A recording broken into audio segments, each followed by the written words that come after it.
پتھر مارے تھے شیطان کو مختلف مقامات پہ، تو اس پتھر کی کیا اہمیت تھی اس ٹائم پہ، کس طرح سے انہوں نے شیطان کو قربانی سے کیا مارا۔ مراد ہے، ان پتھروں میں کیا خصوصیت تھی جو شیطان کو مارا گیا۔ ہمارے اس میں کتنے قربانی کا قرآنی نام ہادیہ ہے، تضحیہ ہے۔ ہر وہ عمل جو خالصتاً اللہ کے لیے انجام دیا جائے وہ قربانی کہلاتا ہے۔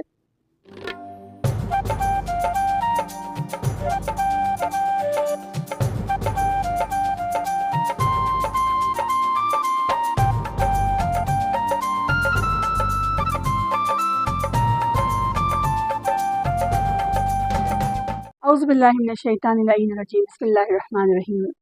جی بی ٹرو نیوز کا پروگرام لیے وجود حسن سے ہے تصویر کائنات میں رنگ، آپ کی میزبان مریم بطول عینی آپ کی خدمت میں حاضر ہیں۔ ناظرین کرام، جیسے کہ آپ کو معلوم ہے، ہم اس پروگرام میں مختلف شخصیات سے آپ کو ملواتے ہیں اور ان کے حوالے سے بتاتے ہیں کہ وہ لوگ کس قسم کی خدمات سوسائٹی میں سر انجام دے رہے ہیں۔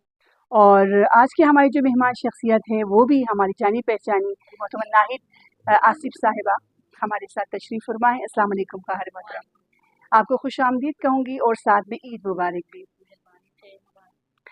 بہت شکریہ ناظرین، جیسے کہ آپ کو معلوم ہے آج کل جو ہے الحمدللہ ایام ہے عید الاضحیٰ کی، اور عید الاضحیٰ جو ہے قربانی کی عید ہے، ہر مسلمان کے لیے اہمیت کے حامل ہے، کیونکہ اس دن اللہ تعالیٰ کے راہ میں قربانی دی جاتی ہے۔ اور عید الاضحیٰ ذی الحج کی 10ویں تاریخ کو یہ عید جو ہے نہایت عقیدت اور احترام کے ساتھ منایا جاتا ہے، اور اس قربانی کو یاد کی جاتی ہے۔ یہ ایک بہت ہی محترم اور بہت خوبصورت اور عقیدت کا ایک تہوار ہوتا ہے، جس میں حضرت ابراہیم علیہ السلام اور اس کے بیٹے کی حضرت اسماعیل علیہ السلام کی عظیم قربانی کی یاد دلائی جاتی ہے۔ اور الحمدللہ ہم سب مسلمان ہیں اور ہمارے لیے یہ دن بہت اہمیت کے حامل ہے۔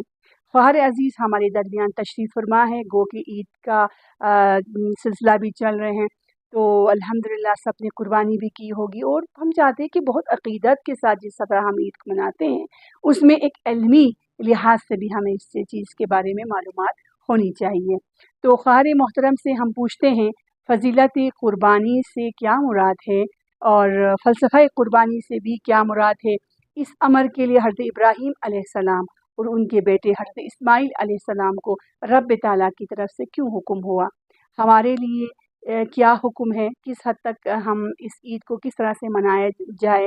اور شیطان نے حضرت ابراہیم علیہ السلام نے اس ٹائم پہ حضرت ابراہیم علیہ السلام نے شیطان کو روکنے کے لیے جو کوشش کی تھی اور جو پتھر مارے تھے شیطان کو مختلف مقامات پہ، تو اس پتھر کی کیا اہمیت تھی اس ٹائم پہ، کس طرح سے انہوں نے شیطان کو مارا اور وہ کس طرح سے غائب ہو گئے تھے۔ تو قربانی کیا ہے اور ہمارے لیے اس میں رب تعالیٰ نے کیا اجر رکھا ہے، ان تمام موضوعات پہ ہم خواہر محترم سے گفتگو کریں گے، اور ہم ان کو پروگرام میں خوش آمدید بھی کہیں گے اور عید مبارک بھی کہیں گے۔ تو محترم خواہر، آپ کا بہت شکریہ کہ آپ ٹائم نکال کے تشریف لے آئیں، اور اب میں مائک خواہر کے حوالے کرتی ہوں۔ خواہر انشاءاللہ ہم ان تمام موضوعات پہ تفصیلاً گفتگو کریں گے۔ اللہ من الشیطان الرجیم، بسم اللہ الرحمن الرحیم۔ قل هو اللہ احد اللہ الصمد لم یلد ولم یولد ولم یکن له کفوا احد۔ سب سے پہلے شکر گزار ہوں ایم اے باجی کی، جنہوں نے مجھے یہاں پھر ایک موضوع پہ موقع دیا۔ اس کے بعد ایم اے باجی نے مجھے جتنے موضوعات دیے ہیں، مثلا فضیلت قربانی سے کیا مراد ہے، فلسفہ قربانی سے کیا مراد ہے، ان پتھروں میں کیا خصوصیت تھی جو شیطان کو مارا گیا۔ ہمارے اس میں کتنے اجرس ہے، شیطان نے حضرت ابراہیم کو روکنے کی کتنی کوشش کی، ان سب کو میں ایک ہی انداز میں بیان کروں گی۔ انشاءاللہ آپ کے سارے سوالات کا جواب انہیں اس تقریر میں ملیں گے آپ کو۔ جتنے مناسک حج کے اندر ہیں ان میں سے ایک اہم قدم کا نام قربانی ہے۔ قربانی کا قرآنی نام ہادیہ ہے، تضحیہ ہے۔ ہر وہ عمل جو خالصتاً اللہ کے لیے انجام دیا جائے وہ قربانی کہلاتا ہے۔ مثلا جیسے نماز بھی قربانی ہے، روزہ بھی قربانی ہے۔ یہ سمبولک عمل جو ذبح حیوان کی شکل میں انجام پاتا ہے، خداوند تعالیٰ فرماتا ہے اس میں انسان کا تقوی متاجر و نمایاں ہوتا ہے۔ خداوند تعالیٰ فرماتا ہے اس عمل سے اس جانور کا خون اور اس کا گوشت اللہ کو نہیں پہنچتا، بلکہ تقوی اللہ کو پہنچتا ہے۔ اب خداوند تعالیٰ نے فرمایا کہ اس عمل سے انسان کا تقوی متعجل و نمایاں ہوتے ہیں۔ تو کیوں ہوتے ہیں؟ کیونکہ خداوند تعالیٰ نے حکم دیا حضرت ابراہیم کو کہ اے ابراہیم اپنا محبوب قربان کر، وہ محبوب جس نے تیری توجہ، تیرے دل کی توجہ، تیرے نفس کی توجہ، تیرے باطن کی توجہ کو اپنے اندر محصور کر دیا ہے، جذب کیا ہے، اسے قربان کر دو۔ جب یہ امر کئی بار ملا حضرت ابراہیم کو، تو حضرت ابراہیم نے دیکھا کہ سب سے بڑا محبوب جس نے میری محبت کو اپنے اندر جذب کی ہوئی ہے وہ تو میرا فرزند ہے، وہ تو میرا فرزند ہے۔ خداوند تعالیٰ نے حضرت ابراہیم کو 82 سال کی عمر میں حضرت اسماعیل ذبیح عطا کیا۔ یہ فرزند جان ابراہیم ہے، ابراہیم کے دل کی دھڑکن ہے۔ اب جب کہ حکم آیا ہے کہ اسے قربان کر دو، تو حضرت ابراہیم نے قربان کر دی، اطاعت کر دی۔ سبحان اللہ، حضرت ابراہیم نے اطاعت کر دی۔ خداوند تعالیٰ حضرت ابراہیم کی اس صفت کو قرآن میں یوں بیان کرتے ہیں کہ ابراہیم مسلم ہے، تسلیم ہے۔ ابراہیم کی خواہش، ابراہیم کا نفس خدا کے مقابلے میں ذرہ برابر اظہار نمود نہیں رکھتی۔ ایک اور صفت خداوند تعالیٰ قرآن میں یوں بیان کرتے ہیں کہ ما کان من المشرکین، ہرگز مشرکوں میں سے نہیں، نہ ظاہر میں نہ باطن میں۔ اب حضرت ابراہیم اپنے فرزند کو تیار کرتے ہیں، آمادہ کرتے ہیں، قربان گاہ کی طرف لے جاتے ہیں۔ جن جن مقامات پر حضرت ابراہیم نے قیام کیا انہیں مناسک و مواقف حج کہتے ہیں۔ حضرت ابراہیم عرفہ پہنچے، شب گزاری، دین گزاری، مناجات خدا کیا، بیٹے کو آمادہ کیا، پھر وادی مشعر کی طرف چلے گئے۔ پھر جب وادی مشعر میں شب گزاری، مناجات خدا کیا، فرزند کو تیار کیا اور قربان گاہ کی طرف وادی مینا کی طرف جا رہے تھے کہ رستے میں شیطان آیا۔ شیطان نے حضرت ابراہیم سے پوچھا کہ اے ابراہیم، بھلا کوئی عاقل اپنے ایک خواب کی وجہ سے اپنے فرزند کو ذبح کر سکتا ہے؟ شیطان نے ہر کوشش کیا حضرت ابراہیم کو روکنے کی۔ 3 مقام ایسے آئے جہاں پر شیطان کو حضرت ابراہیم نے سنگسار کیا۔ یہ وہی 3 مقام ہے جہاں شیطان کو رجم کیا جاتا ہے۔ اب وادی مینا کی طرف چلے گئے۔